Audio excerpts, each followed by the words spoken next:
রব্বুল আলামিন ডাক দিয়ে বলতেছেন, মানুষ রে, আমি তোমাকে দুনিয়ার বুকে প্রেরণ করলাম, আমি তোমাকে দুনিয়ার বুকে পাঠিয়ে দিলাম। এর একটি উদ্দেশ্য আছে, এর একটি আকাঙ্ক্ষা আছে, একটি প্রত্যাশা নিয়ে আমি দুনিয়ার বুকে তোমাকে পাঠাইলাম। এর উদ্দেশ্যটা হলো আল্লাযী খালাকাল মাউতা ওয়াল হায়াতা লিয়াবলুয়াকুম আইয়ুকুম আহসানু আমালা। মানুষে শুনে রাখো, জেনে রাখো, আমি তোমাকে দুনিয়ার বুকে পাঠিয়ে দিলাম, এমনি এমনি পাঠিয়ে দেই নাই। আমার একটি উদ্দেশ্য হলো, আমার একটি আকাঙ্ক্ষা হলো, আমার একটি প্রত্যাশা হলো, আসমানে যখন তোমাকে সৃষ্টি করেছিলাম, তোমাকে সৃষ্টির পূর্বে, তোমার মায়ের পেটে গর্ভে দেওয়ার পূর্বে সর্বপ্রথম যেই জিনিসটা তোমার জন্য আমার জন্য সৃষ্টি করে পাঠিয়ে দিয়েছে আল্লাহ রব্বুল আলামিন সূরা মুলকের মধ্যে ডাক দিয়ে বলেন, আল্লাযী খালাকাল মাউতা, এই মউত নামক বস্তুটাকে পাঠিয়ে দিলেন সর্বপ্রথম দুনিয়ার বুকে সৃষ্টি করেছেন আল্লাহ রব্বুল আলামিন। এরপর যে জিনিসটা সৃষ্টি করে দুনিয়ার মানুষকে ডাক দিয়ে বলে, মানুষ হুঁশিয়ার হয়ে যাও, সাবধান হয়ে যাও। এই বস্তুটা দেওয়ার পর তোমার হায়াতের জিন্দেগি লিপিধারিত করে দিলাম, কিছু পুঁজি দিয়ে দিলাম, কিছু পুঁজি নিয়ে দুনিয়ার বুকে তোমাকে পাঠিয়ে দিলাম। এরপর দুনিয়াতে পাঠিয়ে দেওয়ার পর এরপর 2 নম্বরে যে জিনিসটা পাঠিয়ে দিলাম তার নাম হলো মাউত, তার নাম হলো মৃত্যু। হায়াত মউত দিয়ে দুনিয়ার বুকে আমার আপনারা পাঠাইল। আল্লাহ বলে হায়াত মউত দেওয়ার কারণটা কি? এই কারণটা হলো লিয়াবলুয়াকুম আইয়ুকুম আহসানু আমালা। আল্লাহ বলে হায়াত এবং মউত তোমাকে আমি দিলাম, দুনিয়াতে পাঠিয়ে দিলাম, হুঁশিয়ার করে দিলাম, সাবধান করে দিলাম। মানুষ রে, 40 বছর, 80 বছর, 100 বছরের হায়াতের জিন্দেগি দিয়ে তোমাকে দুনিয়ার বুকে পাঠিয়ে দিলাম। এটার কারণ হলো লিয়াবলুয়াকুম আইয়ুকুম আহসানু আমালা, পরীক্ষা নেওয়ার জন্য, পরীক্ষার হল স্বরূপ দুনিয়ার বুকে পাঠিয়ে দিলাম। একদিন দুনিয়ার বুকে তুমি আসছিলা, আবার এই জিন্দেগি ছেড়ে, এই দুনিয়া ছেড়ে তোমার যেই দিন হায়াতের পুঁজি শেষ হয়ে যাবে, এই দিন তোমাকে চলে যাইতে হবে। 1 সেকেন্ড সময় তোমার আমারে দিবে না। আল্লাহ রব্বুল আলামিন ডাকতে বলে, মানুষ শুনে নাও, শুনে নাও, সাবধান হয়ে যাও, সাবধান হয়ে যাও। কুল্লু নাফসিন যায়িকাতুল মাউত, তোমাকে আমি আল্লাহ হায়াত দিলাম, তোমাকে মউত দিলাম। এ বন্ধু, দুনিয়ার বুকে তোমাকে আমি পাঠিয়ে দিলাম কিছু সময়ের জন্য। এ বন্ধুরে, কিছু সময় হায়াত পাওয়ার পর, কিছু জিন্দেগি দুনিয়ার বুকে পাওয়ার পর আমার মনকে আমি মনে করতেছি দুনিয়াতে আমি আসছি, আমি দুনিয়াতে অটল অবিচল আছি। মনে হয় সারা জিন্দেগি, সারা বৎসর, সারা ততদিন পর্যন্ত দুনিয়াতে অটল অবিচল থাকবো, ততদিন পর্যন্ত আমি দুনিয়াতে থাকবো। না না না না না না না, একদিন এই জিন্দেগি ছেড়ে পরকালে জিন্দেগিতে চলে যেতে হবে। তার প্র্যাকটিক্যাল প্রমাণ হয়ে গেল। তুমি একটু চিন্তা করে দেখো, একটি চোখ মুজে দেখো, তোমার বয়স 10 বছর, তোমার বয়স 15 বছর, 20 বছর, 80 বছর, 100 বছর বয়স, তোমার নিম্ন স্তরের বয়সের মানুষগুলো তোমার মতো দুনিয়াতে অটল অবিচল ছিল, তোমার মতো দুনিয়াতে ক্ষেত খামার করত, তোমার মতো ব্যবসা করত, তোমার মতো চাকরি করত, তোমার মতো দুনিয়াতে অটল অবিচল ছিল। ও বন্ধু, তুমি চেয়ে দেখো, তুমি নিজে কাঁধে করে নিয়া, তুমি নিজের হাতে মাটি দিয়া, 3 মুষ্টি মাটি দিয়ে তুমি শেষ বিদায়টা দিয়ে চলে আসছ। জেনে রাখো, শুনে রাখো, হুঁশিয়ার হয়ে যাও, সাবধান হয়ে যাও। তুমি একদিন এই জিন্দেগি ছেড়ে পরকালে জিন্দেগিতে চলে যাবা। এই পরীক্ষার হল যখন তোমার শেষ হয়ে যাবে, তোমার হায়াতের পুঁজি যেই দিন শেষ হয়ে যাবে, তোমার হায়াতের পুঁজি শেষ হওয়ার সঙ্গে সঙ্গে এই জিন্দেগি, এই দুনিয়া, এই আকাঙ্ক্ষা নিয়ে, তোমাকে প্রত্যাশা নিয়ে দুনিয়া ছেড়ে পরকালের জিন্দেগিতে চলে যাইতে হবে। এ বন্ধু,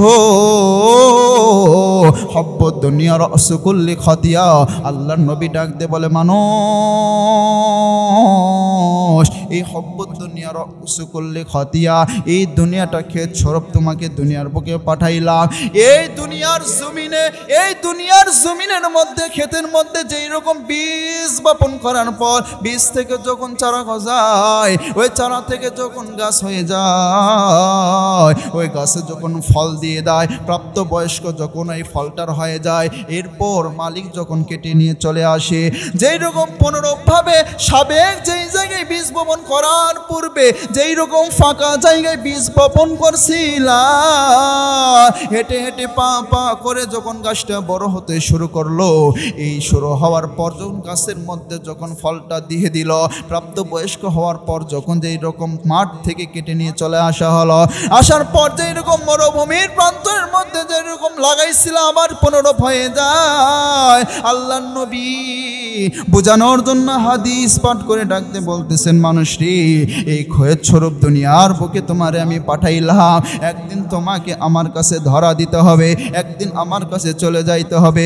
ও মুসলমান শুনে নাও, জেনে নাও, আউয়ালু মা ইউহাসাবু বিহিল আবদু ইয়াউমাল কিয়ামাতিস সালাহ। এ বন্ধু, এ কলিজার টুকরা বাবাজি, ও যুবক ভাইরা, এই দুনিয়া তো অটল অবিচল আছো। যেই দিন শেষ নিঃশ্বাস ত্যাগ করে কবরের বাসিন্দা হয়ে যাওয়া, যেই দিন শেষ নিঃশ্বাস ত্যাগ করে কবরের জিন্দেগিতে চলে যাওয়া, যেই দিন ইসরাফিল আলাইহিস সালাতু ওয়াস সালাম সিংহে ফুঁক দিয়ে দিবে, সিংহে ফুঁক দিয়ে দেওয়ার সঙ্গে সঙ্গে দুনিয়াটা যেই দিন ধ্বংস হয়ে যাবে, হাসরের মাঠ যেই দিন কায়েম হয়ে যাবে, হাসরের মাঠ কায়েম হওয়ার পর আল্লাহ এই রকম সিংহাসনে বসিয়া মালিক ইয়াউমিদ্দিন, মালিক দিবসের দিনে যেই দিন হাসরের মাঠ কায়েম হয়ে যাবে, আমি হুজুর যেই রকম সিংহাসনে বসে আপনারা শ্রোতার মধ্যে শ্রবণ করতেছে, এই রকম একদিন সিংহাসনে আল্লাহ ডাকতে সিংহাসনে বসে যাবে, আর অহংকার ছেড়ে ডাকতে বলে, মানুষ, দুনিয়ার বুকে এমপি ছিলে, মন্ত্রী ছিলে, ব্যারিস্টার ছিলে, সরকারি চাকরিজীবী ছিলে, তুমি টাকাওয়ালা, বাড়িওয়ালা, গাড়িওয়ালা ছিলা, আমি তোমারে একটিও প্রশ্ন করব না, দুনিয়ার জিন্দেগিতে তুমি কি করে আসছ, দুনিয়ার জিন্দেগি তোমার কর্ম কি ছিল। ও বন্ধু, ও কলিজার টুকরা বাবাজি, আল্লাহ সিংহাসনে ডাক দিয়ে বলবে, সর্বপ্রথম যে জিনিসটার হিসাব নেব আমি তোমার কাছে, সর্বপ্রথম যে জিজ্ঞাসাটা বাদ করব, আল্লাহর নবী ডাক দিয়ে বলে, আল্লাহ সিংহাসনে বসার পর, আল্লাহ রব্বুল আলামিন সিংহাসনে বসার পর সর্বপ্রথম বান্দাকে যে প্রশ্নটা করবে, সর্বপ্রথম যে জিনিসটার হিসাবটা নেবে, আল্লাহ রাসূল ডাক দিয়ে বলেন, আউয়ালু মা ইউহাসাবু বিহিল আবদু ইয়াউমাল কিয়ামাতিস সালাহ। কিয়ামতের দিন হাসরের ময়দানে বান্দাদের নাম ধরে ধরে ডাক দিবে, আর আল্লাহ ডাক দিয়ে বলবে, তোমার 80 বছরের হায়াতের জিন্দেগি দিয়েছিলাম, 50 বছরের হায়াতের জিন্দেগি দিয়েছিলাম। ও বন্ধু, সকালবেলা যখন শোবে সাদিকের পড়বে, মুয়াজ্জিন সাহেব সুন্দরভাবে হাইয়া আলাস সালাহ, কল্যাণের পথে আসো, ঘুমের বিছানায় তুমি ঘুমেছিলা। ও বন্ধু, মুয়াজ্জিন সাহেব আরামের বিছানা ত্যাগ করিয়া মাইকের মসজিদের মাইকে এলান করে, আসসালাতু খায়রুম মিনান নাওম, আসসালাতু খায়রুম মিনান নাওম, ঘুম থেকে নামাজ উত্তম, ঘুম থেকে নামাজ উত্তম, মসজিদের মাইক থেকে এলান হাঁকাইত। ও মুসলমান বন্ধু, ও বন্ধু, ফজরের নামাজটা তোমার জন্য ফরজ ছিল, এরপর জোহরের নামাজটা তোমার ফরজ ছিল। ও বন্ধু, আসরের নামাজটা তোমার জন্য ফরজ করে দিয়েছিলাম, মাগরিবের নামাজ তোমার জন্য ফরজ করে দিয়েছিলাম, ঈশার নামাজটা তোমার জন্য ফরজ করে দিয়েছিলাম। 80 বছর আর 100 বছরের জিন্দেগিতে দিনের মধ্যে 5টি ওয়াক্ত নামাজের হুকুম দেওয়া ছিল, ওয়াদা করা ছিল, কয় ওয়াক্ত নামাজ আদায় করছো, আর কতটুকু পুঁজি নিয়ে আমার দরবারে হাজির হয়েছো, এখন হিসাব দাও, নামাজের প্রথমে হিসাব দাও। ও বন্ধু, 5টি ওয়াক্ত নামাজ আপনার জন্য আমার জন্য ফরজ করে দিয়েছেন আল্লাহ রাব্বুল আলামিন, কথা বলেন ঠিক কিনা? কিন্তু মসজিদের মাইকে এলান হয়, হাইয়া আলাস সালাহ, কল্যাণের দিকে আসো, কল্যাণের পথে ছুটে চলে আসো। কল্যাণের পথটা বাদ দিয়ে আমার নফসকে শয়তান বলতেছে কল্যাণের পথ ওইটা নয়, তুমি যেইটা কাজ করতেছো, জুয়ার আড্ডায় বসে আসো, না না না না না, তোমাকে নামাজে যাইতে হবে না। শয়তান তোমাকে ওয়াসওয়াসা দিতেছে, মাঠের মধ্যে তুমি কাজ করতেছো, মাঠের মধ্যে তুমি ক্ষেতের কাজ করতেছো, এখন শয়তান এসে বলতেছে আমি নামাজ যদি আদায় করতে যাই, নাম ধরে ডাকতে বলতে তুই যদি নামাজ পড়তে যাস তোর কাজটা পিছায় চলে যাবে। শয়তানের ওয়াসওয়াসা পরে আমরা নামাজের দিকে আসতেছি না। ও বন্ধু, ওই সময় যদি তোমার কাছে আমার কাছে মালাকুল মউত যদি হাজির হয়ে যায়, 1 সেকেন্ড সময় দিবা না রে বন্ধু। শেষ নিঃশ্বাস ত্যাগ করে চোখটা যখন মুজে চলে যাবে, মসজিদে 4 হাত পাওয়ালা খাটিয়াটি তোমার বাড়ির দুয়ারে যখন হাজির হয়ে যাবে, ছেলে কাঁদবে, মেয়ে কাঁদবে, তোমার নামটা হয়ে যাবে যখন লাশ। লাশ হওয়ার পর আত্মীয় স্বজন পাড়া প্রতিবেশী একদল চলে যাবে বাঁশবাগানে, একদল চলে যাবে মার্কিন কাপড় নেওয়ার জন্য, একদল চলে যাবে খাটিয়ে নেওয়ার জন্য, একদল চলে যাবে বাঁশবাগানে বাঁশ কাটার জন্য।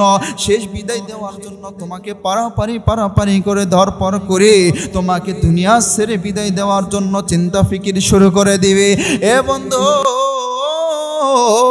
যেই সন্তানের জন্য সুদকে সুদ মানলে না, ওই যেই সন্তানের জন্য ঘুষকে ঘুষ মানলে না, যেই সন্তান বিবি বাচ্চার জন্য সুখের জন্য আরামের জন্য বড় গাড়ি করলা, বড় বাড়ি করলা, বড় সম্পদওয়ালা হলা, মানুষের কাছ থেকে অন্যায় করে টাকা উপার্জন করে 1টি করে 2টি করে দালান কোঠা বানাইলা, আজকে তুমি শেষ নিঃশ্বাস ত্যাগ করেছো, আজকে বাঁশবাগানের বাঁশগুলো তোমার জন্য বরাদ্দ হয়ে গেছে।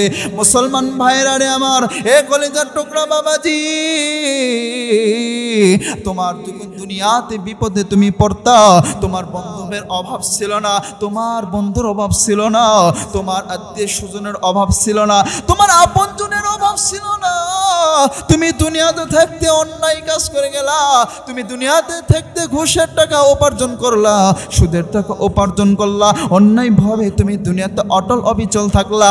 আজকে তোমার সামনে আজরাইল আলাইহিস সালাতু ওয়াস সালাম দাঁড় হয়ে গেছে। এ বন্ধু, এই বিবি, এই বাচ্চা, এই সন্তান, এই আপনজন গুলো জলদি করে আপনজনদেরকে ডাক দিয়ে বলবে আমার বাবার জন্য, আমার স্বামীর জন্য, আমার ভাইয়ের জন্য, আমার দাদার জন্য জলদি করে জানাজার নামাজের ব্যবস্থা করো, জলদি করো কবরস্থ করার জন্য ব্যবস্থা করো। এ বন্ধু, যে বিবির জন্য, যে বাচ্চার জন্য, যে আপনজন মানুষগুলোর জন্য সুদকে সুদ মানলা না, ঘুষকে ঘুষ মানলা না, এ বন্ধু, এই আপনজন লোকগুলো তোমাকে জলদি করে কবরের বাসিন্দা করে দিবে। এইবার কবরে জিন্দেগিতে যাইয়া 2 জন ফেরেশতা আল্লাহ তাআলা কবরে জিন্দেগি নিক্ষেপ করে দিবে। যাও যাও যাও যাও,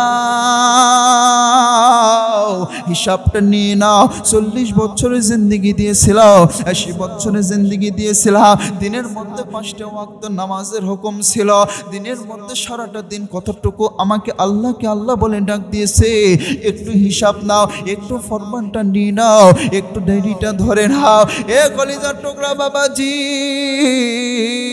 আপনার সামনে আমার সামনে যখন ফেরেশতা দিয়ে দিবে কবরে জিন্দেগিতে, সব আপনজনগুলো দুনিয়ার গ্রেফতারের মধ্যে পড়লে, দুনিয়ার কোন কারাগারের মধ্যে পড়লে আপনজনের মধ্যে অভাব হয় না, আত্মীয় স্বজনের অভাব হয় না, চেয়ারওয়ালা দাপটশালী ক্ষমতা ব্যক্তির অভাব হয় না, পকেটের টাকার গরমের অভাব হয় না।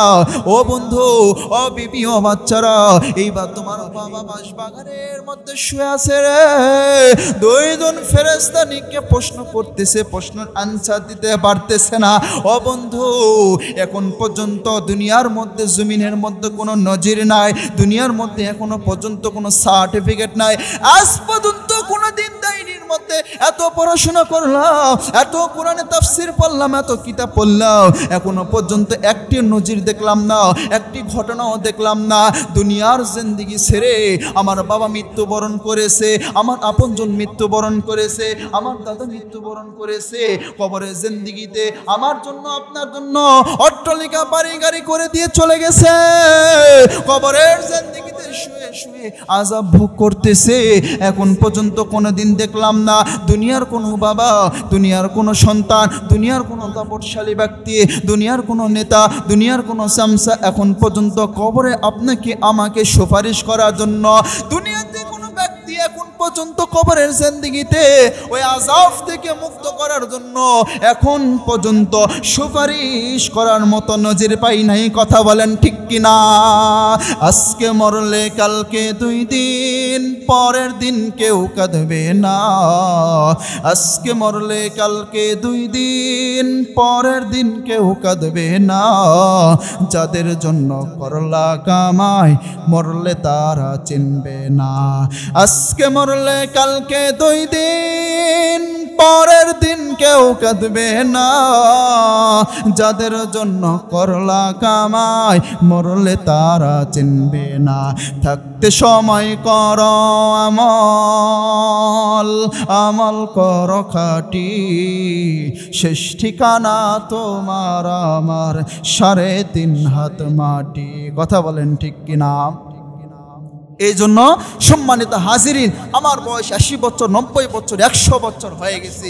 এখনো পর্যন্ত আপনাদের কাছে যদি প্রশ্ন করা হয়, এই মহল্লার মধ্যে মানুষদেরকে প্রশ্ন করা হয়, সকলকে যদি প্রশ্ন করা হয় যে তুমি যে আল্লাহর নবী, বিশ্ব নবী জনাবে মুহাম্মদ রাসূলুল্লাহ সাল্লাল্লাহু আলাইহি ওয়াসাল্লামের উম্মত হিসাবে যে দুনিয়াতে তুমি অটল অবিচল আছো, মুসলমান হিসাবে দুনিয়াতে দাবি করো, মুসলমানের সন্তান হিসাবে যে দুনিয়াতে তুমি দাবি করো, তুমি বলো তো রাসূল নামাজের মধ্যে দরুদ ইব্রাহিম যেটা পড়তে হয় বলো তো? শতকরা যদি আমরা যদি ডায়েরি ধরি আর প্রশ্ন করা হয়, আমাদের রেজাল্টটা চলে আসবে শতকরা 95% মুসলমান দরুদ ইব্রাহিমটাও পারে না। শতকরা 90% মুসলমান আমার মহল্লার মধ্যে, আমার দেশের মধ্যে, আমার এলাকার মধ্যে, আমার দুনিয়ার মধ্যে শতকরা 90% মুসলমান এখনো পর্যন্ত রুকু সেজদা নামাজ আদায় করতে হয় কেমনে এটাও জানে না। কথা বলেন ঠিক কিনা? কিন্তু মুসলমানের দাবি নিয়ে, মুসলমানের সন্তান হয়ে, ইসলামের সার্টিফিকেট নিয়ে দুনিয়াতে অটল অবিচল আসি। ও মুসলমান, কতদিন এই ক্ষমতার বাহাদুরি, কতদিন দুনিয়াতে অটল অবিচল থাকবো? যতদিন পর্যন্ত আজরাইল আলাইহিসসালাতু ওয়াসসালাম আপনার সামনে না হাজির হবে। এই জন্য কবি সাহেব বলে গেলেন, থাকতে সময় করো আমল, আমল করো খাঁটি, শেষ ঠিকানা হবে তোমার 3.5 হাত মাটি। যখন আমরা শটাঙ্কে যখন আমরা শুয়ে যাব, চকলেটের মতো যখন আমাদেরকে মোড়াইয়া দিবে, আর দামি গাড়ি, দামি বাড়ি, দামি খাট, দামি তোষক ছেড়ে যখন মসজিদের 4 হাত পাওয়ালা খাটিয়া নিয়ে কাঁধে করে নিয়ে যখন আপনার সামনে আমার সঙ্গে হাজির হয়ে যাবে, সেই দিন আমার চোখটা ফিরে আসবে, সেই দিন আমার কলফটাকে ফিরে আসবে, সেই দিন আমার মেধাকে ফিরে আসবে, সেই দিন আমার মস্তিষ্ককে ফিরে আসবে। আমি দুনিয়াতে কি করে আসলাম? আজকে কবরে জিন্দেগিতে চলে যাইতেছি। আমার সন্তানগুলো যাদের জন্য অট্টালিকা বাড়ি গাড়ি করলাম, সুদকে সুদ মানলাম না, ঘুষকে ঘুষ মানলাম না। ও মুসলমান, মৃত্যুবরণ করার সঙ্গে সঙ্গে আমার কলফটা, আমার ব্রেনটা, আমার মাইন্ড সেটআপটা ফিরে চলে আসবে। আমরা সেই দিন কপাল থাবড়াবো আর আমার দুনিয়ার মানুষগুলো চিন্তা ফিকির করব, আর তাদের কার্যকলাপগুলো দেখব, তাদের ফিকিরগুলো দেখব, তাদের সমাজের নৈতিকতা শুধু দেখব। ও সন্তান, তোমার জন্য আমি তো অট্টালিকা বাড়ি গাড়ি করলাম, সুদকে সুদ মানলাম না, ঘুষকে ঘুষ মানলাম না, আমাকে কোথায় দিয়ে আসতেছো? ও বন্ধু, ও বান্ধব, ও আপনজন, আমরা মৃত্যুবরণ করার পর রাহাজানি করব, মৃত্যুবরণ করার পর আমার পা চিপে ধরবো, সেই দিন কোনো উপায় থাকবে না, সেই দিন কোনো ক্ষমতার বাহাদুরি থাকবে না। এই জন্য সম্মানিত হাজিরিন, দাঁত থাকলে দাঁতের মর্যাদাটা আমাদেরকে দিতে হবে। দুনিয়া ছেড়ে আমরা একদিন পরকালে জিন্দেগিতে চলে যাব। আমার দিলের মধ্যে, আমার কলবের মধ্যে সব সময় ফিকির করা দরকার, দুনিয়াতে আমি আসি, আমি একদিন জিন্দেগি ছেড়ে পরকালে জিন্দেগিতে চলে যাব। আমি যে আল্লাহ আমাকে রিজিকের ব্যবস্থা করলো, যে আল্লাহ দুনিয়াতে আমার থাকার সুযোগ করে দিল, যে আল্লাহ আমাকে খাওয়াইছে, যে আল্লাহ আমার পড়ায়, যে আল্লাহ সুন্দর 2টি পা দিয়েছে, আল্লাহ 2টি হাত দিয়েছে, আল্লাহ 2টি চোখ দিয়েছে, আল্লাহ 2টি ব্রেন দিয়েছে, এটা দেওয়ার কারণটা হলো আল্লাহর ইত্তেবা করবা, আল্লাহর গোলামি করবা, আল্লাহর দাসত্ব করবা। দুনিয়াতে দুনিয়াতে অটল অবিচল থাকবা। ও বন্ধু, আমাকে রাজি এবং খুশি করার জন্য কিছু সময় আমার রাস্তায় ব্যয় করবা, কিছু সময় আমাকে সেজদা করবা, কিছু সময় মসজিদে ইতিকাফ করবা, কিছু সময় আল্লাহর ঘর পবিত্র জায়গাটা একটু সময় দিবা। এটা আল্লাহর আকাঙ্ক্ষা, এটা আল্লাহর প্রত্যাশা। বন্ধু, হব্বুদ দুনিয়া রাসু কুল্লি খতিয়া। আজকে আমি দুনিয়াটাকে সব কিছুর মূল মনে করতেছি, আজকে দুনিয়াটা আমার সব জিন্দেগির মূল মনে করতেছি। না না না না, এই দুনিয়াটা একটা মিথ্যা, এই দুনিয়াটা একটা ছলনা, এই দুনিয়াটা একটা বড় স্বার্থপর। কথা বলেন ঠিক কিনা? এই দুনিয়াটা যদি মিথ্যা না হইতো, এই দুনিয়াটা যদি বড় স্বার্থপর না হইতো, আর স্বার্থপরের পিছনে যদি আমরা না ছুটতাম, আর মিথ্যার পিছনে যদি না ছুটতাম, তাহলে আসল বাড়ির জন্য আমরা কিছু মাল এবং সামানা তৈরি করতাম। বন্ধু, সুদের পাহাড় নিয়ে বসে আসো, ঘুষের পাহাড় নিয়ে বসে আসো, সম্পদের পাহাড় নিয়ে বসে আসো, কিন্তু তুমি একটিবার মসজিদের দিকে চলে আসো না, একটিবার মসজিদে চিন্তা ফিকির করো না। আমাকে নামাজ আদায় করতে হবে, আমাকে একদিন মৃত্যুবরণ করতে হবে, একদিন আমাকে জিন্দিগি ছেড়ে পরকালে জিন্দিগিতে যাইতে হবে। এই চিন্তা ফিকির আমাকে আসে না।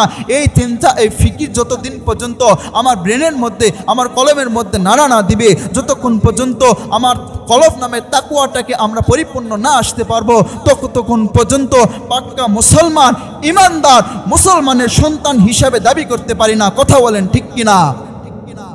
এই জন্য অন্ধকার পথগুলো বান্দাগুলোকে আলোর পথে নিয়ে আসার জন্য, পথভ্রষ্ট লোকগুলোকে আলোর পথে নিয়ে আসার জন্য, পথভ্রষ্ট লোকগুলোকে সঠিক পথে আনার জন্য, অন্ধকার ঘরগুলোকে আলোকিত করার জন্য আল্লাহ ডাক দিয়ে বলেন, আমি দুনিয়ার বুকে দুইটি বস্তু প্রেরণ করলাম, ব্যক্তি এবং বস্তুকে প্রেরণ করলাম। এই ব্যক্তি আর বস্তুকে যদি তোমরা মানতে পারো, রিসার্চ করতে পারো, তোমার লাইফের সঙ্গে যদি অ্যাডজাস্ট করে নিতে পারো, এই দুই ব্যক্তি এবং বস্তুর বিনিময়ে কাল কিয়ামতের ময়দানে, হাসরের ময়দানে সন্তান মারে চিনবে না, বাবা সন্তানরে চিনবে না।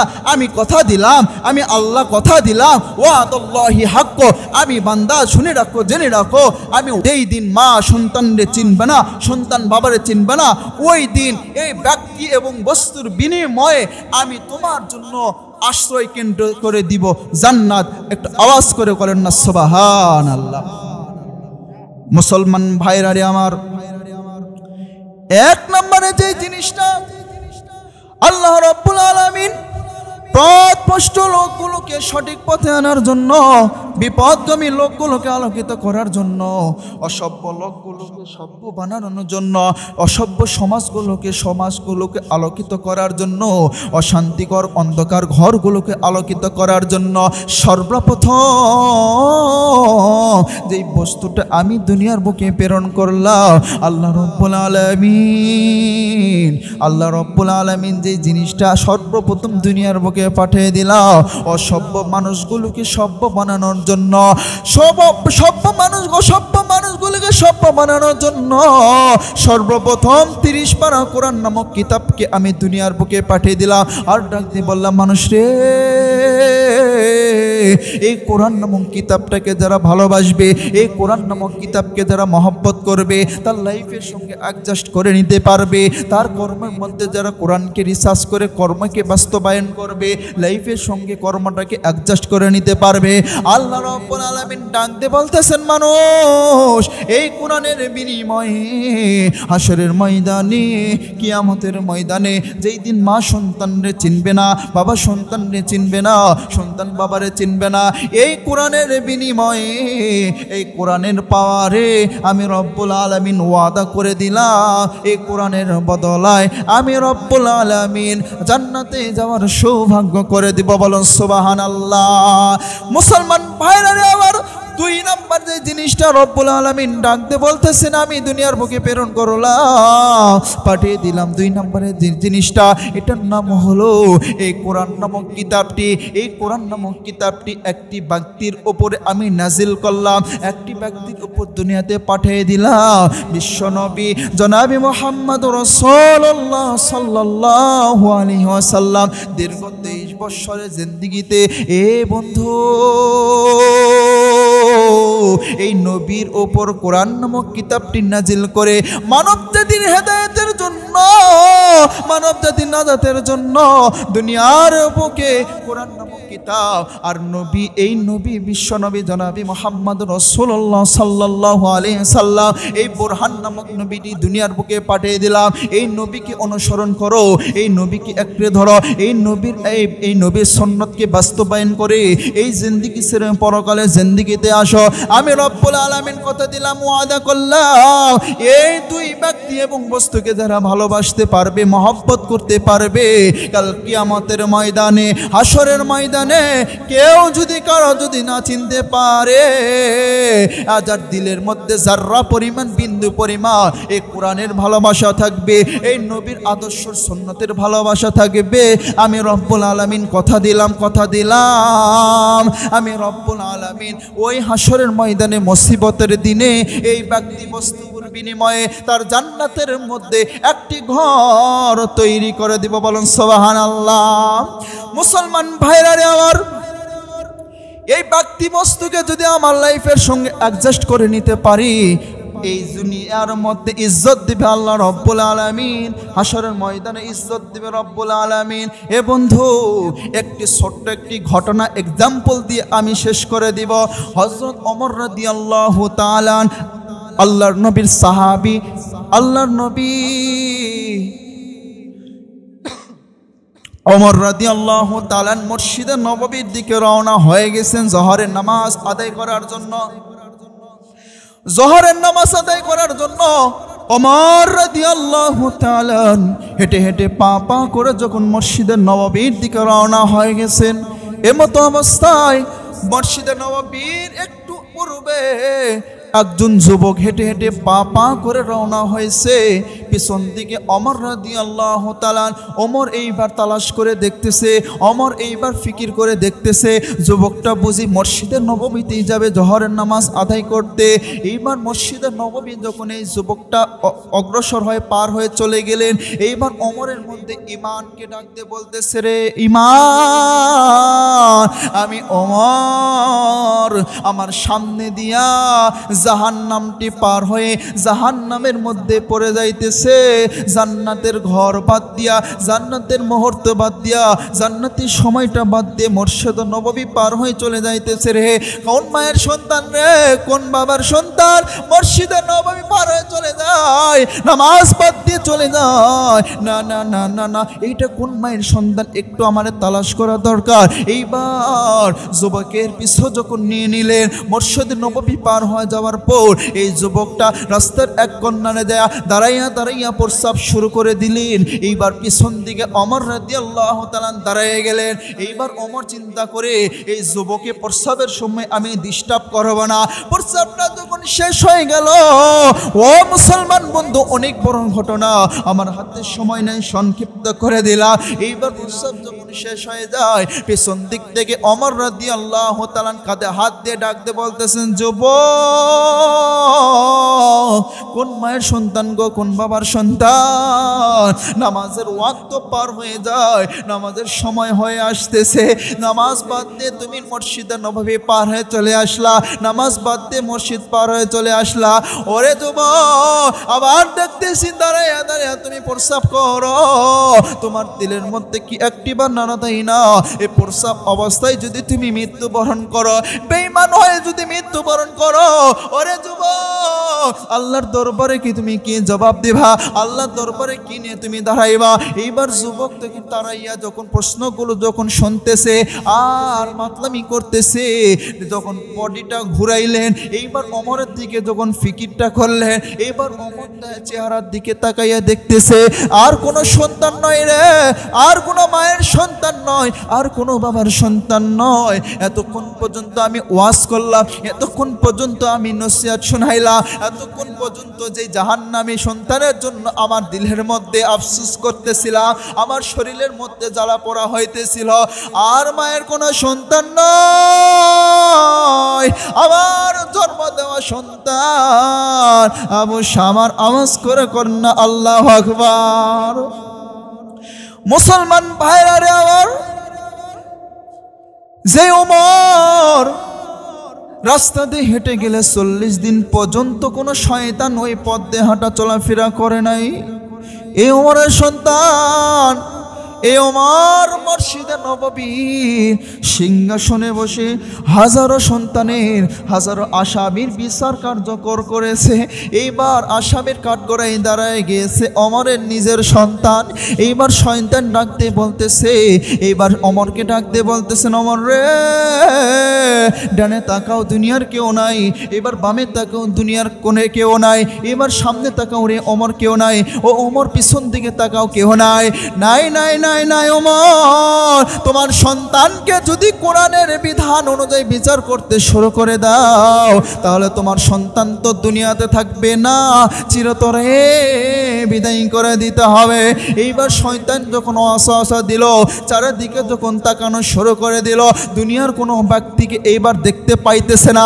এইবার শয়তান যখন ধোঁকা দিলেও এইবার ওমর ডাক দিয়ে বলতেছেন, হ্যাঁ, দুনিয়ার কোনো ব্যক্তি দেখতেছে না। আমার সন্তানকে যদি কোরআনের বিধান অনুযায়ী বিচার করি, আমার সন্তানকে তো 80টি বেতের আঘাত করতে হবে। এইবার সন্তানকে বাঁচানোর সিদ্ধান্ত নিয়ে নিলেন। এবার জঙ্গল দিয়ে আড়াল করে আমার সন্তানকে বাঁচায় দিব। এইবার চিন্তা ফিকির করে নিয়ে যখন সন্তানের হাতটা নিয়ে যখন সামনের দিকে অগ্রসর হওয়া শুরু করে দিল, ওমরের ইমানটা ডাক দিয়ে বলতেছে, ওমর, তুমি সামনে তাকাইলা, দুনিয়ার কোনো ব্যক্তি দেখলো না। এইবার তুমি বামে তাকাইলা, কোনো ব্যক্তি দেখলো না। এইবার সামনে তাকাইলা, কেউ দেখলো না রে ওমর। পিছন দিকে তাকাইলা, কেউ দেখলো না। এইবার ওমর রে, একটিবার তুমি তাকায় দেখছো, ওপর দিকে একজন বান্দা, ওপর দিকে তোমার মালিক, ওপর দিকে তোমার কর্তা, ওপর দিকে তোমার সৃষ্টিকর্তা দাঁড়াইয়া দাঁড়াইয়া তুমি অন্যায় কাজ করতেছ। একজন তো দেখতেছে। শেষ নিঃশ্বাস যেই দিন তুমি ত্যাগ করবা, দুনিয়া ছেড়ে যেই দিন পরকালে জিন্দেগিতে চলে যাবা, এ ওমর, তোমার কি ভয় নাই? তোমার কি বিচার কার্যকরের জন্য ভয় হয় না? এই সন্তানের জন্য তোমাকে আসামির কাঠগড়ায় দাঁড়াইতে হবে। এইবার ওমর ইমানকে যখন প্রশ্ন করলে, ওমর এইবার মাথার পাগড়িটা খুলে এইবার সন্তানের দুটি হাত বেঁধে মাজায় পাগড়ি বেঁধে টানতে টানতে মসজিদে নববী নোতরাখানায় প্লেয়ারের সঙ্গে বেঁধে রেখেছে। এইবার মসজিদে নববী নামাজের জন্য আসতেছে, আর মুসল্লিরা আর সাহাবীরা ডাকতে বলতেছে, এত বড় কার সাহস হলো রে, এত বড় কার স্পর্ধা হলো, যেই ওমরের, এই যে ওমর আমাদের রাজা, যে ওমর আমাদের বাদশাহ, এই ওমরের সন্তানকে বেঁধে রাখার ক্ষমতা কার? সুন্দরভাবে যখন নামাজটা সমাপ্ত করে ফেললেন, ও মুসলমান বন্ধু, সালাম ফিরানোর পর মুসল্লি দিকে তাকাইয়া ওমর ডাকতে বলতেছে, বাকি নামাজের পর একটি বিচার হবে, আপনারা অবশ্যই অবশ্যই সবাই থাকবেন। মুসলমান ভাইরা রে আমার, এইবার যখন নামাজটা সমাপ্ত হয়ে গেল, এইবার সিংহাসনে বসে জাল্লাদকে ডাকতে বলে, জাল্লাদ, থেকে যত পূর্বে যত আসামিদেরকে যেই চাবুকটা দিয়ে মদ পান করার কারণে, নেশা ভান পান করার কারণে যেই যুবকদেরকে, যে আসামিদেরকে যে চাবুকটা দিয়ে তোমরা আঘাত করছিলা, চাবুকের বাড়ি মারছিলা, ওই চাবুকটা নিয়ে আসো। জাল্লাদ যখন ওমরের দরবারে এই চাবুকটা যখন ফরমাইছেন, চাবুকটা যখন নিয়ে চলে আসছেন, ও মুসলমান বন্ধু, ও কলিজার টুকরা বাবাজি, একটি দুটি মিনিটের মধ্যে শেষ করে দেব। মুসলমান ভাইয়ারে আমার,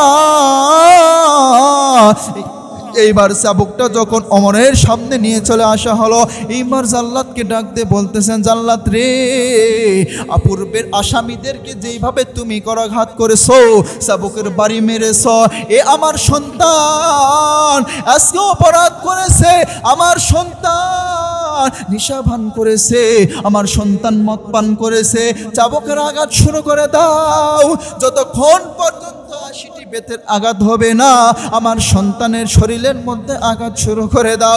এইবার জাল্লাদ থরথর থরথরকে কাঁপে আর মনেকে প্রশ্ন করে যে মালিকের কর্মচারী আমি, এই মালিকের সন্তানকে আমাকে চাবুকের আঘাত করতে বলতেছে।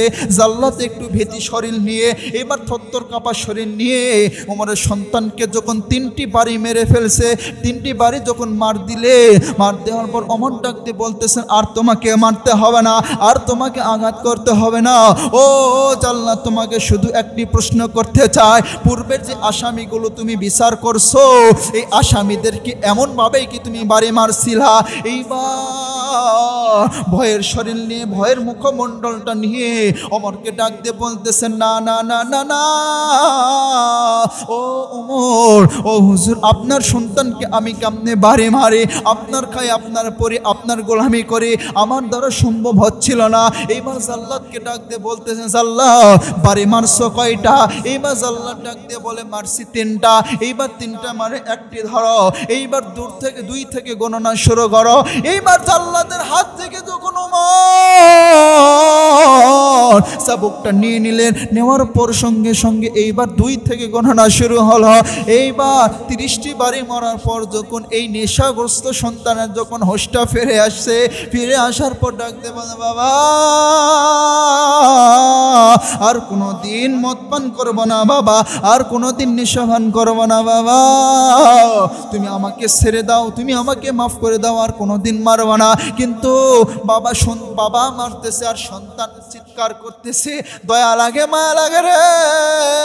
কোরআন এবার ডাক দিয়ে বলতেছেন, ওমর কোন সন্তান যদি মদ পান করে, কোন সন্তান যদি নেশাভান করে, ওমর জেনে রাখো, শুনে রাখো, ওই সন্তানকে, ওই যুবককে, ওই বান্দাকে 80টি বেতের আঘাত করবা। যদি মৃত্যু বরণ করে তবুও বেতের আঘাত করবা। এই কোরআনের বিধানটা। আর সন্তানের মুখের দিকে তাকাইয়া, ও মুসলমান বন্ধু, ওমর রাদিয়াল্লাহু তাআলা এইবার সন্তানের দিকে তাকাই না। 50টি বাড়ি যখন মারা হয়ে গেছে, জাল্লাদরা পিছন দিক থেকে চাবুক ধরে ডাক দিয়ে বলতেছেন, হুজুর আর বাড়ি মাইরেন না, আর বাড়ি মাইরেন না, আপনি তো কোরআনের আদেশ মানতে শুরু করে দিয়েছেন। কোরআনের আদেশ এটাও, কোনো মৃত ব্যক্তিকে আঘাত করা যাবে না, কোনো মৃত ব্যক্তিকে তো শাস্তি দেওয়া যাবে না। আপনার সন্তান মনে হয় আর দুনিয়াতে নাই, আপনার সন্তান মনে হয় দুনিয়াতে আর জীবিত নাই। এইবার বাড়িটা থেমে দিলে এর সন্তানকে তালাশ করতে শুরু করে দিলেন। হা হা 50টা বাড়ি মারার সঙ্গে সঙ্গে সহ্য না করতে পারে দুনিয়া ছেড়ে ওমরের সন্তান আবু শামার দুনিয়া ছেড়ে বিদায় নিয়েছে। বলুন সুবহানাল্লাহ। কোরআনের বিধান 80টি, 50টি বাড়ি মারার পর ওমরের সন্তান মৃত্যুবরণ করেছেন, কিন্তু কোরআনের আদেশ হলো 80টি, বাকি রেখে গিয়েছেন 30টি। 30টি বাড়ি মারার পূর্বে সন্তান মৃত্যুবরণ করেছে। এইবার চোখের পানি ছেড়ে ওমর রাদিয়াল্লাহু তাআলা কান্দে আর সাহাবীদেরকে ডাক দিয়ে বলতেছেন, ও সাহাবী, তোমরা কবর খনন করো, যাও যাও, দাফন কাফনের ব্যবস্থা করো, গোসলের ব্যবস্থা করো। সব সন্তান সাহাবীরা যখন তৎবিচ্ছন্ন করে যখন দাফন কাফনের ব্যবস্থা করলো, এইবার ওমর রাদিয়াল্লাহু তাআলা সন্তানের জানাজার নামাজ নিজে হাতে দাঁড়াইয়া নামাজ আদায় করলেন। ও মুসলমান বন্ধু, যখন জানাজার নামাজ শেষ হয়ে গেলে কবরের সামনে যখন চলে গেলেন, কবরের সামনে যাওয়ার পর এইবার সাহাবী ডাকতে বলতেছেন, ইয়া রাসূলুল্লাহ, আপনার সন্তানের কবরে কে যাবে? আপনার সন্তানের কবরে নামানোর জন্য কে যাবে? এইবার ডাকতে বলতেছে, রে এটা আর দুনিয়ার কোনো সন্তান নয়, এটা হলো আমার আদরের সন্তান রে, আমার আদরের সন্তান মৃত্যুবরণ করেছে।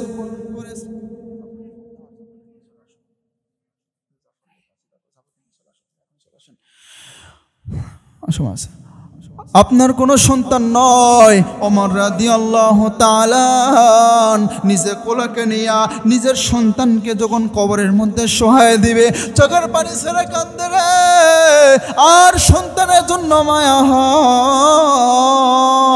এইবার চোখের পানি ছেড়ে কাঁদতে কাঁদতে দুনিয়া ছেড়ে যখন শায়িত করে দিলেন, কবরের বাসিন্দা হয়ে গেলে, কোলকে নিয়ে যখন সন্তানকে কবরস্থ করে ফেললেন, এইবার সাহাবীরা সহ ওমর রাদিয়াল্লাহু তাআলা দাফন কাফনের ব্যবস্থা করলে। পাটি দেওয়া যখন শেষ হয়ে গেল, মুনাজাতের পূর্বে সাহাবীদেরকে ডাক দিয়ে বলতেছেন, ও সাহাবী, শোনো শোনো, আমার সন্তান কত নম্বর বাড়িতে মৃত্যুবরণ করেছে। এইবার শাহজালাল ডাক দিয়ে বলে 50 নম্বর বাড়িতে আমার সন্তান মৃত্যুবরণ করেছে। ও সাহাবীরা রে, পূর্বের বিচারক যখন আমি বিচার কার্যকর করছিলাম, পূর্বের আসামিদেরকে কয়টি করে বাড়ি মারিয়েছি। এইবার ডাক দিয়ে বলে আমি বাড়ি মেরেছিলাম 80টি, কিন্তু আপনার সন্তানকে তো 50টি বাড়ি মারার পর মৃত্যুবরণ করেছে। এইবার সাহাবীদেরকে ডাক দিয়ে বলতেছেন, সাহাবীরা রে শোনো, ও আল্লাহ তোমার চাবুকটা কোথায়? তুমি কোন চাবুক দিয়ে আমার সন্তানকে আঘাত করাইলা? এইবার চাবুকটা যখন হাতে দিল, ওমর ডাক দিয়ে বলতেছে আবার 51 থেকে তুমি শুরু করো। আমার সন্তান দুনিয়াতে জীবিত নাই, আমার সন্তান অপরাধ করছিল, বিচার কার্য শেষ হওয়ার আগে আমার সন্তান মৃত্যুবরণ করেছে। আমি কোরআনের বিধান হলো 80টি, আরো বাকি আছে 30টি। এই 30টি বাড়ি আমি কবরের মধ্যে, আমি কবরের ওপরে মেরে মেরে আল্লাহর কোরআনের বিধান জারি করে দিতে চাই। আর দুনিয়াবাসীকে আমি জেনে দিতে চাই, আমি দুনিয়াবাসীদেরকে হুঁশিয়ার করে দিতে চাই, আমি দুনিয়াবাসীদেরকে সাবধান করে দিতে চাই। এই কোরআন তোমাকে, এই কোরআন তোমাকে নাজাত দিবে। এই কোরআনের রাষ্ট্রকে কায়েম করতে হবে। এই কোরআনের রাষ্ট্রকে কায়েম করতে গিয়ে তোমার রক্ত যদি দুনিয়ার বুকে শেষ হয়ে যায়, তোমার জীবনটা যদি দুনিয়ার বেঁকে চলে যায়, তোমাকে যদি জেল হতে পারে, তোমাকে যদি ফাঁসির কাষ্টে ঝুলতে হতে পারে, ও মুসলমান, তবু এই কোরআনের জন্য, এই রসুলের জন্য দুনিয়াতে এই রক্ত দিয়ে, জান দিয়ে, মাল দিয়ে আমাদের সকলকে এই কোরআনকে জিন্দা রাখতে হবে। কথা বলেন ঠিক কিনা?